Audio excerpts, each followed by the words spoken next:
Who told you I didn't carry them to Tam? Her voice cut through the room like glass through silence.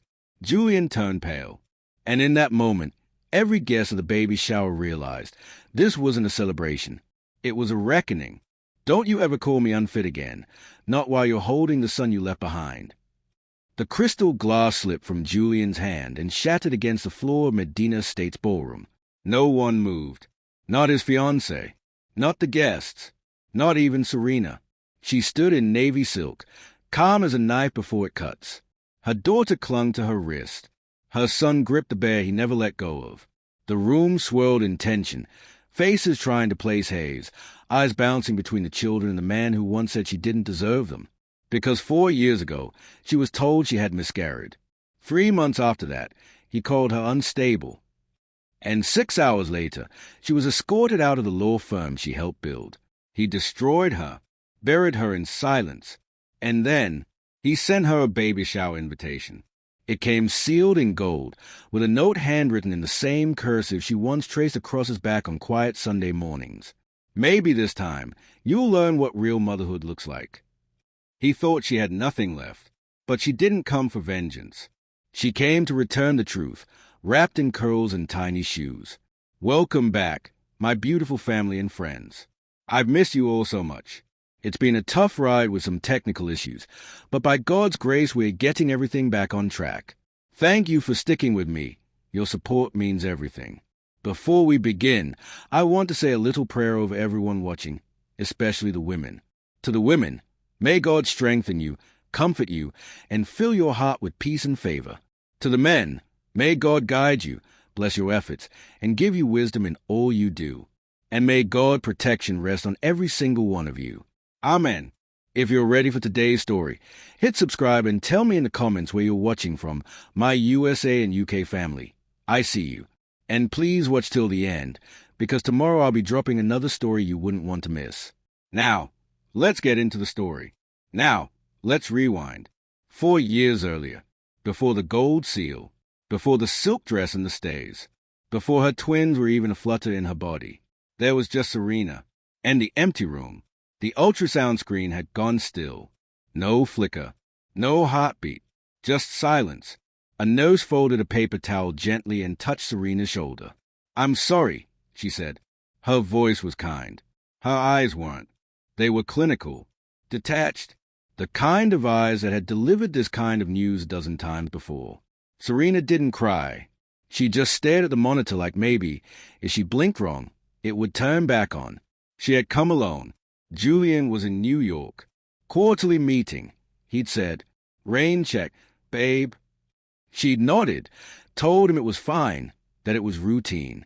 But now nothing felt routine. The air in the exam room was suddenly too dry. The corners of the ceiling looked too sharp.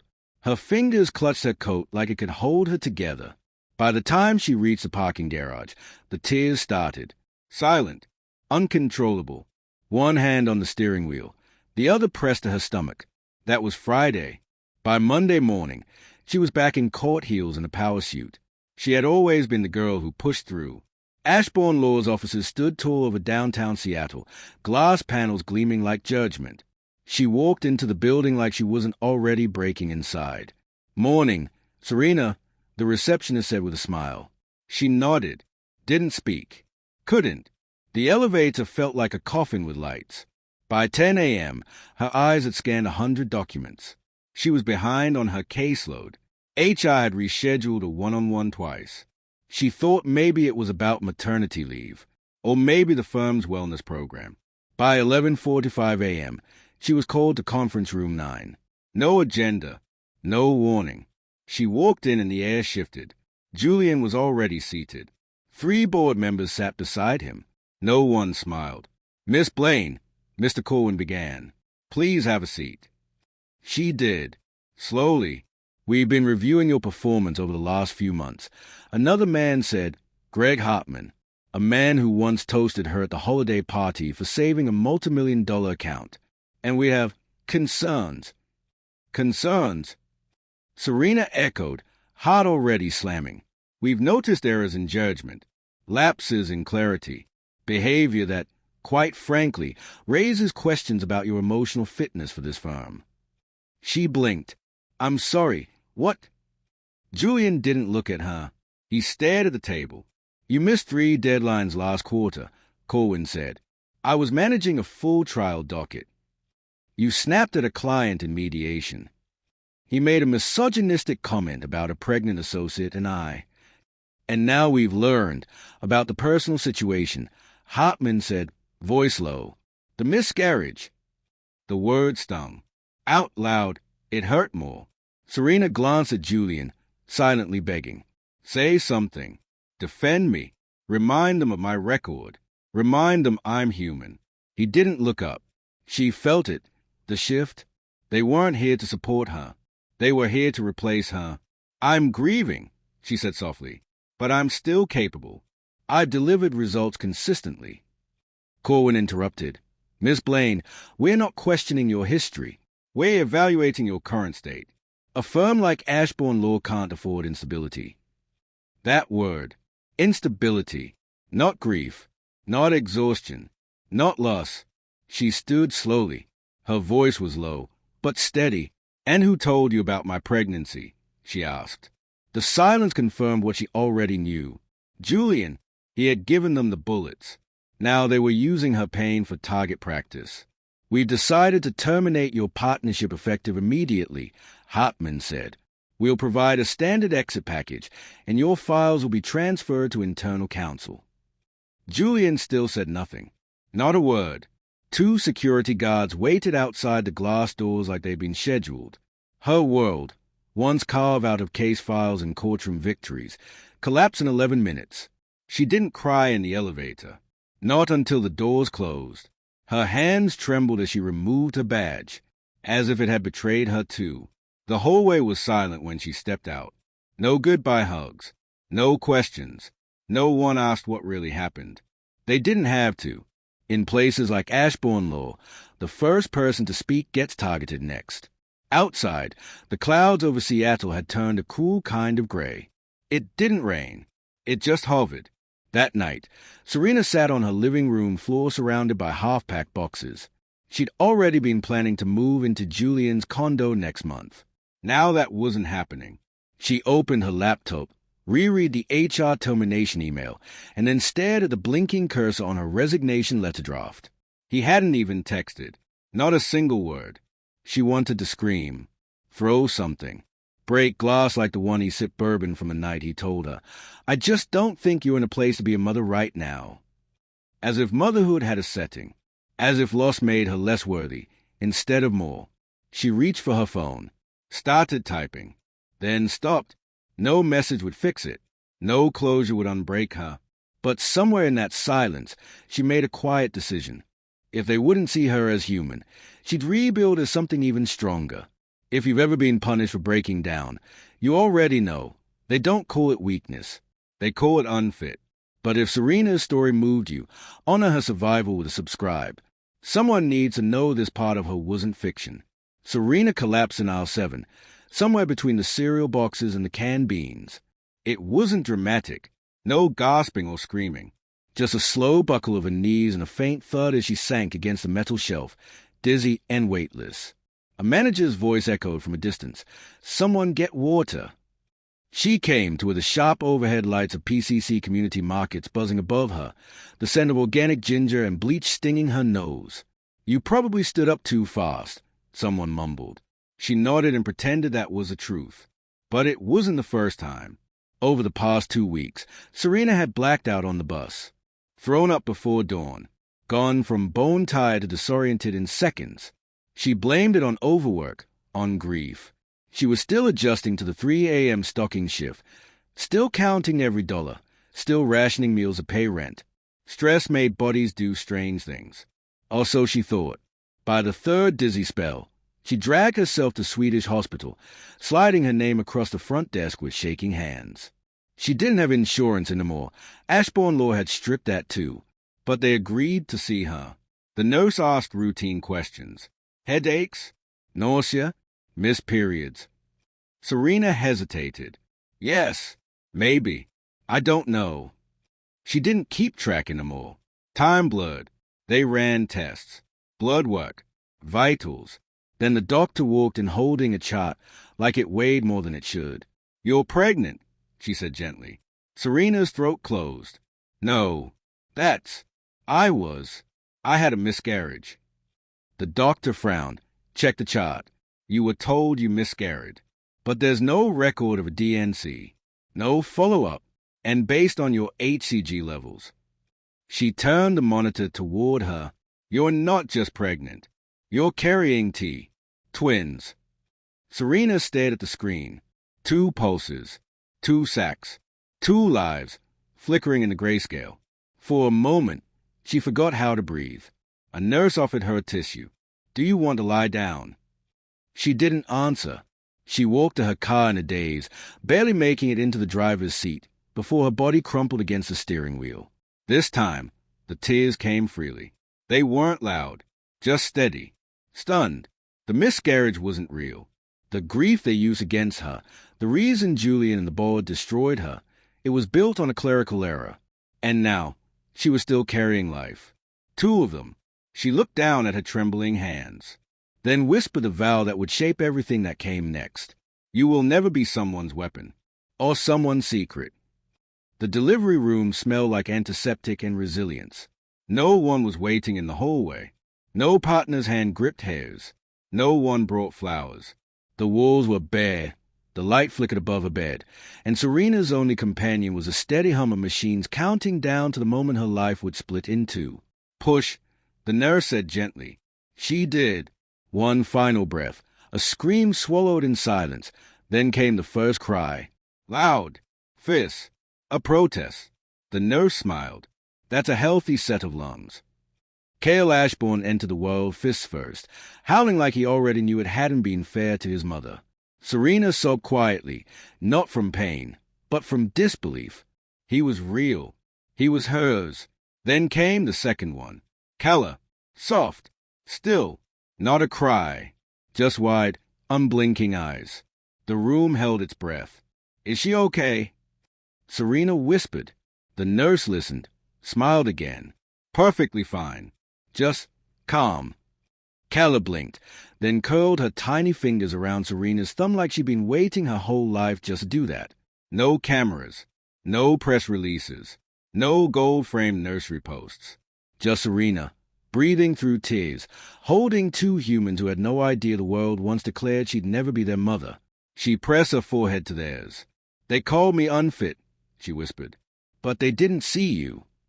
Weeks later, she moved into a 1-bedroom apartment in South Seattle, where the walls were thin and the heater clicked like it had a secret. The crib was secondhand. The bassinet was from Craigslist. But the lullabies were real. The warmth was constant. The love, unshakable.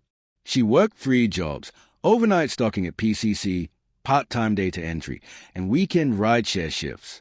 She wore out her sneakers twice in 6 months. And at night, when the babies finally slept, she opened her old laptop and rebuilt herself from the ground up. Plain ethics. No co-founders. No seed funding. No Ashbourne favors. Just a quiet brand name on a PDF header and a promise. Integrity, even when it costs you everything. Her first clients were small, mom-and-pop nonprofits. Then came a mid-sized tech firm with a whistleblower case. Each job she did with the same sharpness she once brought to billion-dollar deals. Because now, she wasn't just working for justice. She was working for them. She never told anyone their father's name, not even on the birth certificate. He didn't deserve to be part of their story. But they were the proof that Serena Blaine, discarded, disrespected, dismissed, was never broken. She was just beginning. The apartment walls were thin, but her love was thick.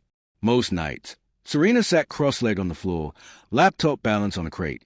Calla asleep on her chest, and Cale curled against her leg, all while spreadsheets glowed on the screen and baby monitors crackled softly nearby. That was her boardroom now. Emails by night. Bottles by dawn.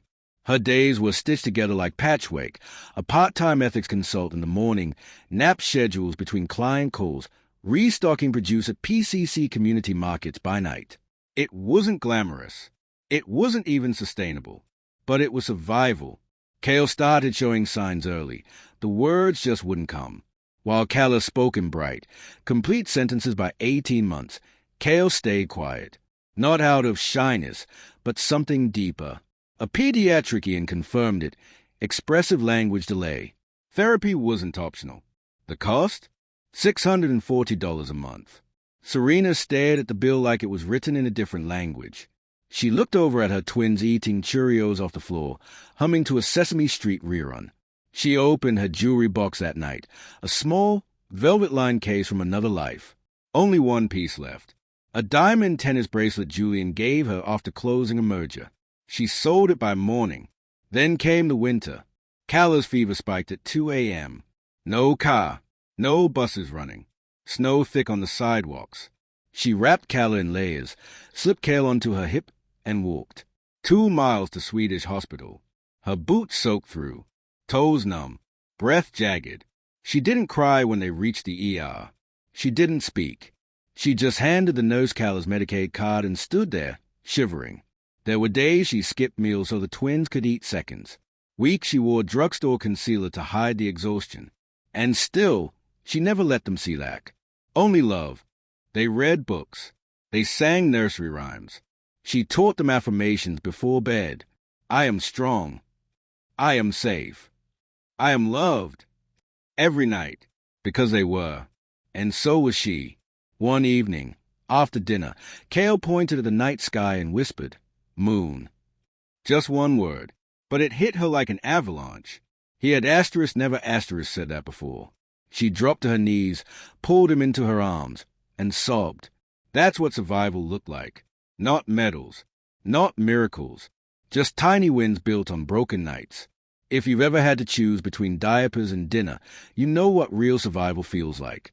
And if this chapter hit too close, subscribing isn't support, it's solidarity. The mailbox was stuffed, past due notices, coupons, a preschool enrollment flyer. But one envelope didn't belong. It was thick, cream-colored, gilded at the edges. No return address, no postage stamp, just her name, Serena Blaine, written in calligraphy she hadn't seen in years. Her fingers went cold. She walked back inside the apartment, set the groceries on the counter, peeled off her gloves, and opened it with care, as if it might explode. It did. Inside was a flat ivory card with gold trim. Heavy cardstock. Subtle scent of cologne and ego. You are cordially invited to celebrate the baby shower of Julian Ashbourne and Harper Lane. Saturday, 3 p.m. Medina Estate. Formal attire. But it was a handwritten note beneath it that turned her breath into ice. Maybe this time, you'll learn what motherhood really looks like. Serena didn't speak. Didn't cry. Didn't crumble. She just stood there, still, quiet, steady, until Cale came running in with one sock and a string of alphabet magnets. Calla followed, hair full of barrette and baby wisdom, holding a drawing of a heart labeled mommy. Serena sank to her knees, pulled them close. He had no idea they existed. And yet here he was, still trying to rewrite her story from a distance. She looked down at the invitation again. Maybe this time. She almost laughed. Julian had built the Medina estate to show off his wealth, his wins, his world. He wanted her to walk through those gates and wilt, but she wouldn't give him that. She opened the hallway closet, sifted through hangers until she found a navy silk dress. It was simple, structured, shoulder pad sharp, waist cinch, hem clean, a dress that didn't scream wealth. It whispered presence. She hung it over the bedroom door, smoothed the fabric. Then she opened the twins' drawers, pressed their matching outfits to her chest. Cashmere, ivory, elegant, but soft, just like them. She didn't pack out of rage. She didn't move out of spite. She was no longer that woman crying on a clinic table. She was a mother now, and mothers, real ones, don't show up to scream. They show up to be seen. Serena stood in the mirror, brushing out her curls, eyes clear. "I'm not going to speak," she said. "I'm going to show." The iron gates of Medina Estate opened slowly, like they didn't quite believe what was happening. Serena sat in the back of the rideshare, her twins on either side, dressed in soft ivory cashmere. Cale clutched his stuffed bag. Calla's curls were tied with satin ribbon. Both of them quiet, curious, taking in the winding driveway, the stone fountains, the manicured hedges cut into Roman goddesses. The car stopped at the entrance, where a valet, young, unsure, peered inside. His gaze fell on Serena, then on the twins, then back to Serena. She didn't flinch. "Name?" he asked, hesitant. "Serena Blaine." He blinked, radioed someone. A pause, then a crackle of static. "Let her in." The valet stepped aside. She stepped out. The estate loomed ahead, grand, intimidating, dressed in opulence and lies. Inside, the ballroom pulsed with soft jazz and the hum of champagne-fueled conversation. Wealth dripped from every chandelier. Perfume hovered in the air like competition. And then the murmurs began. Heads turned. Eyes narrowed. "Is that Serena?" "No way. I thought she disappeared." "Julian's ex? What is she doing here?" She didn't answer them. She walked, shoulders square, chin up, Calla holding her left hand, Cale on her right. The twins walked with a kind of innocence that made people uncomfortable when it stood beside truth. People stepped aside like her silence was a weapon, because it was.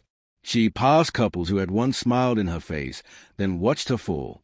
Executives who had nodded while she was called unstable. Women who whispered that she should have just held it together. None of them spoke now. Cale tugged gently at her sleeve. "Why are people looking?" She leaned down, kissed the top of his curls, and whispered, "Because they thought we'd never walk in here again." A server approached with champagne. She declined with a look. She wasn't here to sip or schmooze. She was here to be seen. And slowly, the whispers died down, not because the room didn't care, but because they knew they were witnessing something that couldn't be undone. She wasn't a headline anymore. She wasn't a woman who fell apart. She was a woman who walked back in, with proof. Julian Ashbourne stood at the center of the Medina Estate ballroom, champagne flute in hand, smile polished, voice smooth.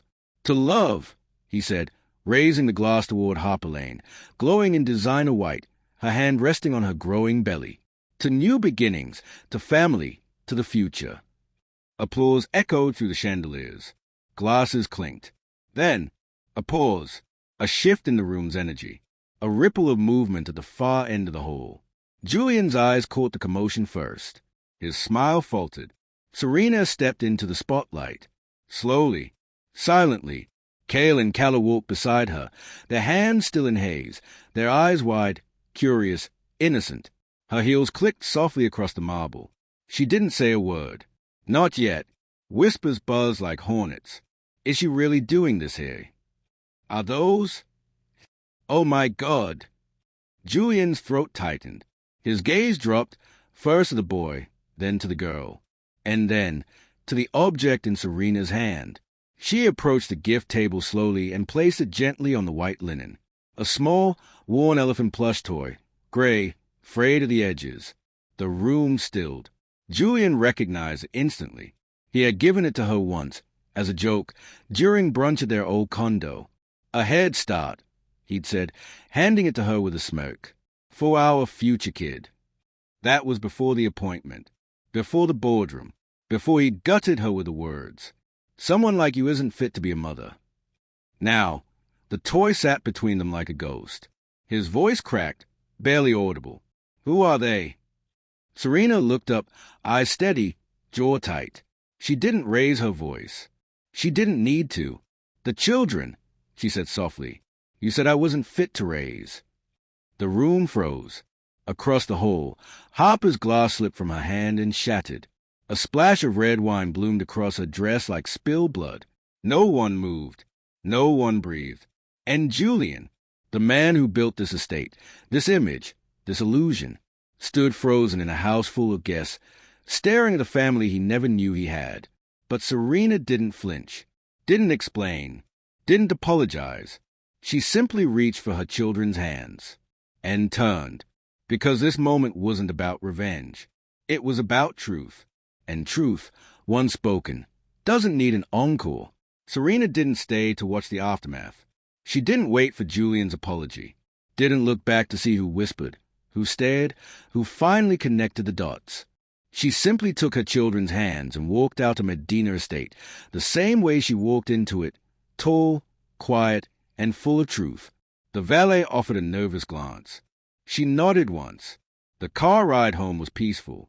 Cale fell asleep with his bear in his lap. Calla stared out the window, her curls haloed by the city lights, eyes still wide from the spectacle.